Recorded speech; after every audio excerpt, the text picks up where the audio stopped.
This is the unsolved disappearance of Melinda Borden. The disappearance of Linda still remains an unsolved mystery. Over 100 years ago, oral history has been told by the elder, is that Melinda Borden was an unlisted passenger above the Titanic. She was traveling as a personal caregiver and with an independent European contractor. Of course, we must listen to the elders. Just listening to the elders lets you take a journey through their minds. And it's like walking through a library because they have ancestral knowledge, because they have old untold stories. This is Black Titanic. Hit that like button, share, and subscribe.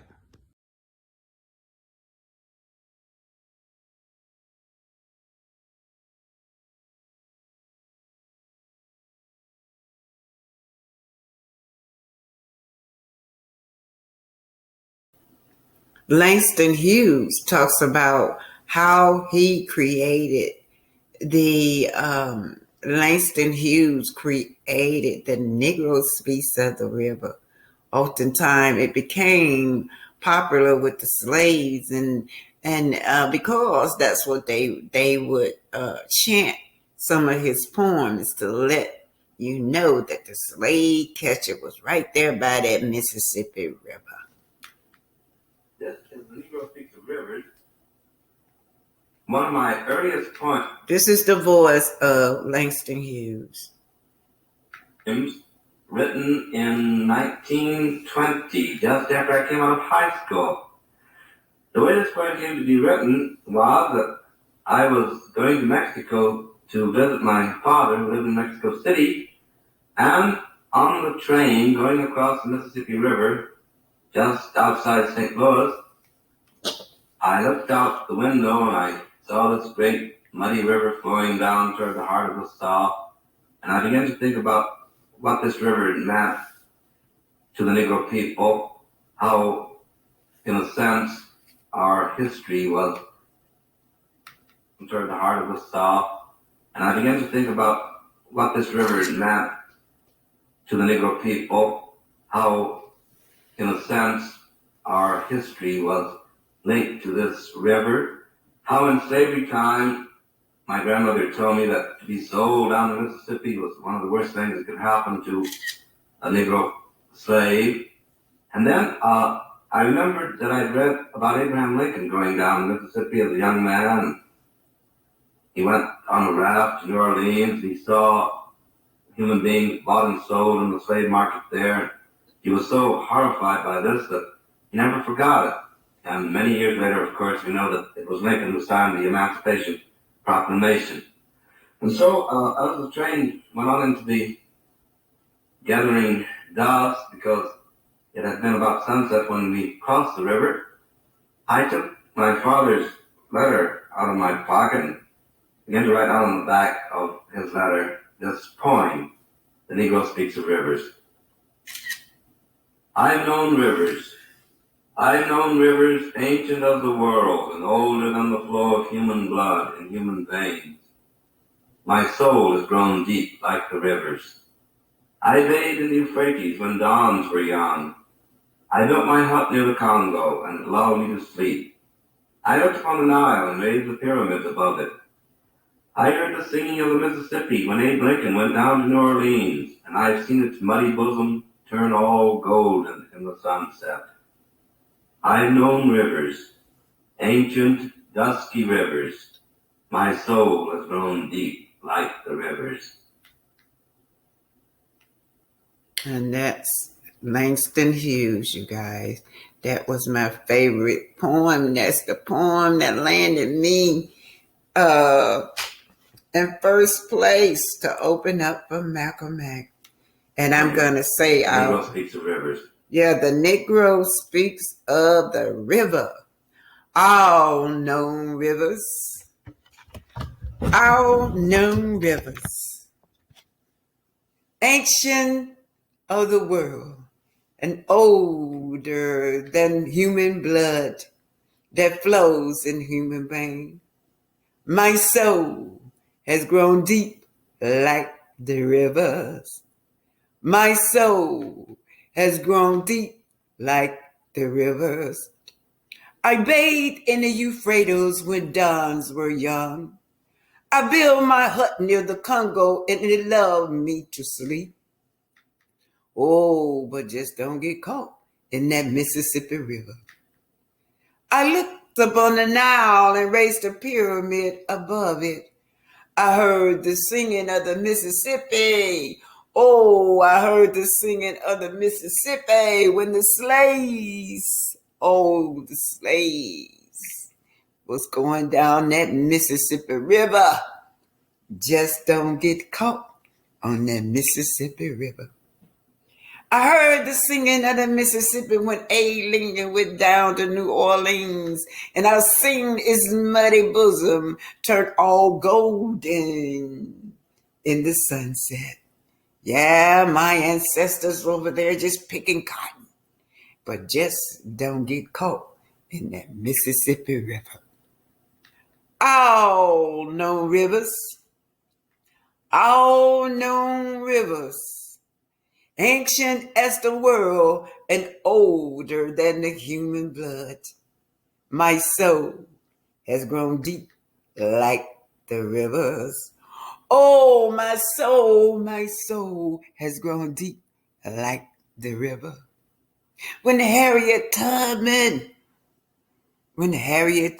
came down, we don't know if she coming down that Mississippi River as the slaves was whispering. Is she coming down the Mississippi River? Just don't get caught down that Mississippi River. All known rivers, ancient as the world and older than the flow of human being. My soul has grown deep like the rivers. My soul has grown deep like the river.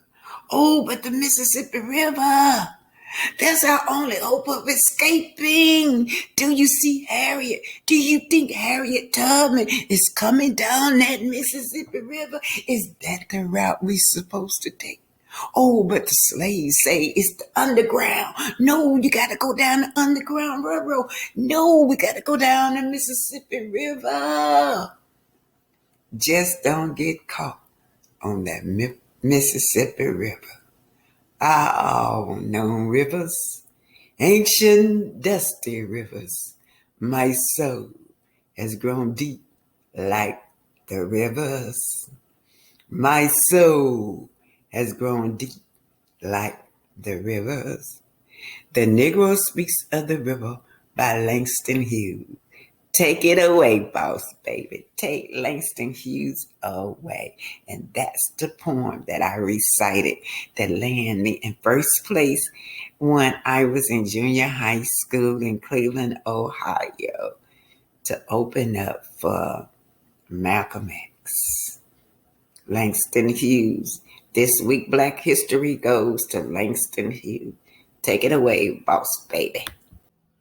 Please support this little girl. We have to support our children. So hit that like button, share, and subscribe. Let's make this young girl go viral. Little boss baby quoting her Langston Hughes for Black History Month. I too, by Langston Hughes. I'm the darker brother. They send me to eat in the kitchen when company comes, but I laugh and eat well and grow strong.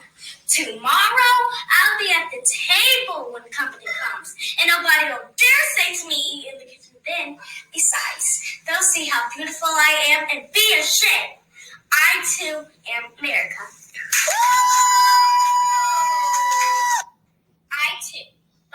I too, by Langston Hughes. Boss baby, you rock it. So I don't need a seat at the table with you anymore because I bought my own table, my own house, my own land, my own everything.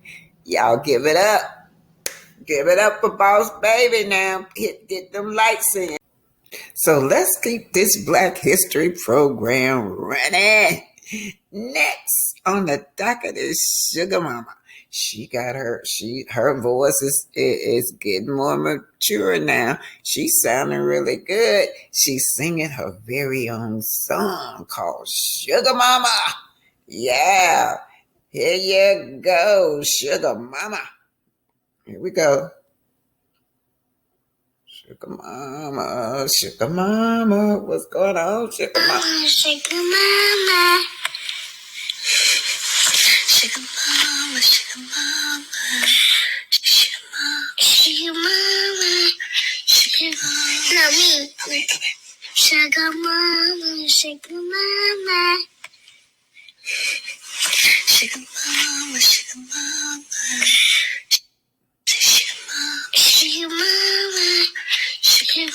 No, me. Sugar Mama, Sugar Mama. Sugar Mama, Sugar Mama. Sugar Mama, Sugar Mama. No, me. Sugar Mama, Sugar Mama. Sugar Mama, Sugar Mama. Sugar Mama, Sugar Mama. No, me. So Sugar Mama said, no, it's me. It's my turn. Yeah, there you have it. Sugar Mama, guys. Sugar Mama. Sugar Mama, you guys. Sugar Mama is a joy. Oh, look at her. Look at her, y'all. She is such a joy to watch. This little girl is so talented. All the Melody kids are talented, man. Don't you just love you some Sugar Mama? Sugar Mama, Sugar Mama.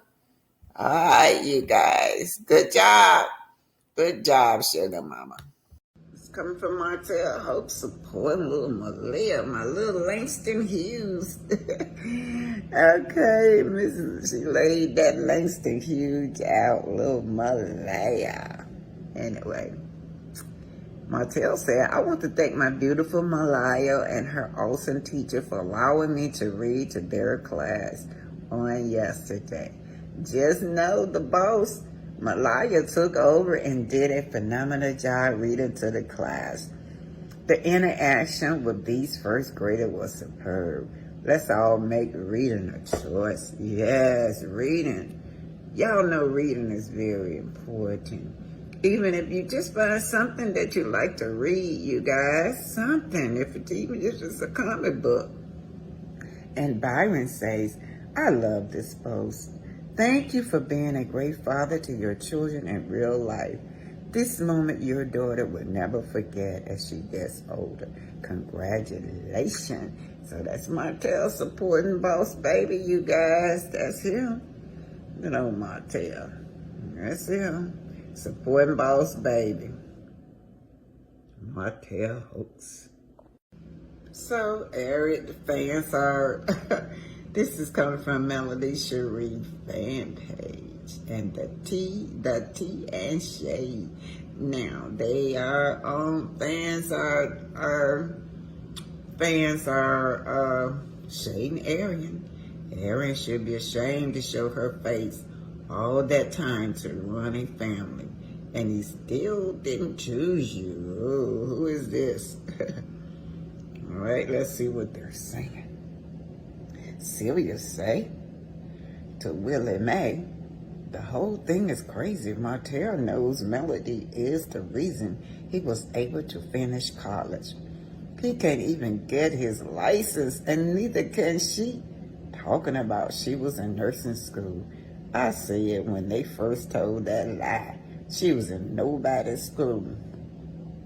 Y'all know, I know a lot of people. I used to work at Huntsville Hospital also. Arian got fired. She didn't quit, you guys. She couldn't catch on the blood pressure, taking vital signs. Something simple as that, she just couldn't catch on, allegedly. Deborah says, yes, this to be very true. Arian should feel like a complete fool about a whole 7 years in a child at the end of the day. Ari was left with another child to raise as a single parent. But that's the results for her playing house with a married man. Fans are shading Aaron. Let's just see if any of these will pop up. Pubman, come on, pop up. But anyway, come on, let's see. Okay, here she say, right there with you, sister.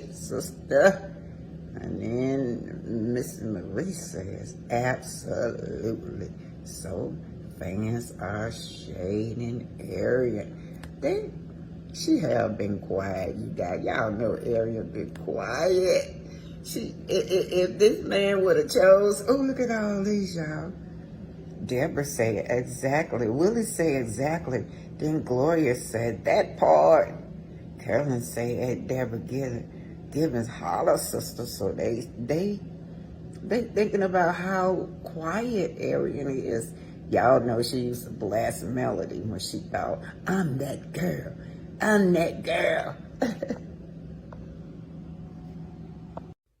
This is the evening gown I keep referring to. You can notice that this is a copycat. Now, have you know that Melody got the expensive kind from Jay Bolin? I don't know where she got it, but this is what she copied from, you guys. Check it out. If you check Melody out, Melody's is exactly like it, only you got the see-through around the waistline. Anyway, this girl right here is Every Bit of Obsession. That song that Melody wrote, Obsession, couldn't go for her and her ex-husband and even the cast member, you guys.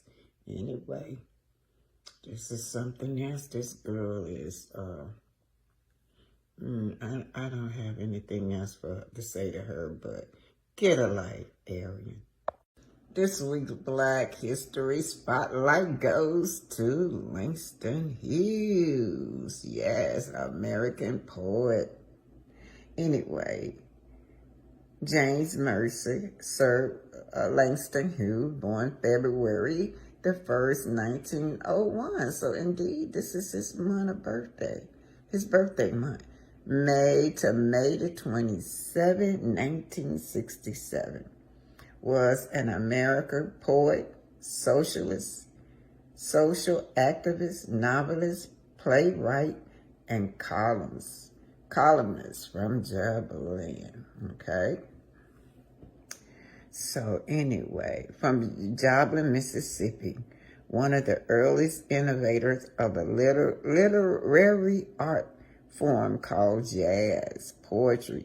Hughes is best known as a leader of the Harlem Renaissance. So he is the first one that did spoken words, so that then originated to rap, you guys. But anyway, his education was from Lincoln University, 1926 to 29. Parents was Carrie Langston Houston, James Daniel Hughes. This week's spotlight goes, Black History Spotlight, Black Excellence goes to Langston Hughes, you guys. This is Langston Hughes, you guys. Wait, let me hear. Langston Hughes.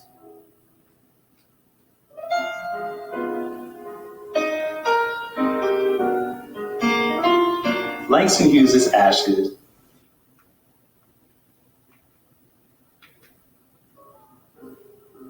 But Langston Hughes. So this is Langston Hughes. When I was a little girl, I used to, that's Little Boss Baby that we see that is reciting Langston Hughes. And oh, she do it so elegantly. It put me way back when I was a little girl.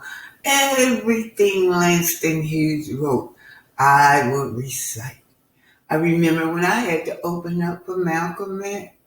Yes, Malcolm X came up to our school. And I was so excited. I had been chosen out of all hundreds of students to recite my poem by before Malcolm X came on the stage, and this is the poem I recite. That poem. Yes, that's poem right here. Center for Research in Black Culture. His Osmogram is inspired by his first award-winning poem. My soul has grown deep like the river. This is the poem that I recited because I remember my grandfather, those days that my grandfather was talking about how that Mississippi River was so vital to the slaves. And this is what they were report. My soul has grown deep like the river. And when they say that, they knew that the Mississippi River was surrounded with guardsmen, slave catcher. Don't go down. Just don't get caught on that Mississippi River. But anyway, Langston Hughes is buried at the Scumberg Center. Right underneath this is where his ashes is buried. And Malia, take it. Malia, boss baby. Boss baby. I get those M messed up. Boss baby. Yeah, that's Malia, y'all, right? Boss baby gonna take it on out, sister, with Langston Hughes. My soul has grown deep like the river. Yes, my soul. This is the center where he's buried at, you guys. Let me show y'all. This is where he's buried at. Remembering Langston Hughes. He was a revolutionary during his time because often all of his poems would be centered around blackness, centered around slaves' freedom, centered around freedom and justice for black people. So that was my favorite. I would go into the library every day in school. I would stay in the library till it closed. Just get lost in Langston Hughes' words and poems. My condition at home was so bad, Tara. That's how I wanted to escape. I escaped through all of Langston Hughes' poems.